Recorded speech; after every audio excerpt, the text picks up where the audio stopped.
Bien. ¿Cuántos años hace que existe esta iniciativa del barco por la bahía? Barco por la bahía debe hacer 15 o 17 años ya. Antes era Santa Cristina solo, pero ahora se hizo esta ruta hace 17 años, 18.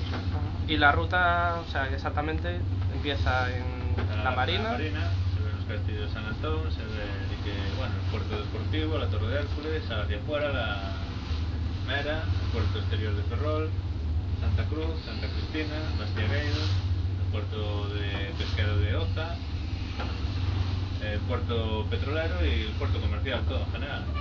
¿Y la acogida de la gente qué tal este verano? Este verano no sé si es el tiempo que empezó muy mal, cada año va menos. ¿Sí? ¿Cuál es la media por día de cada viaje? Media por día, pues muchas veces 7, 8, poca gente. 10, bien ves tú lo que hay. ¿Mucho turista o...? Turista poco. Más bien de aquí del país, pero del interior.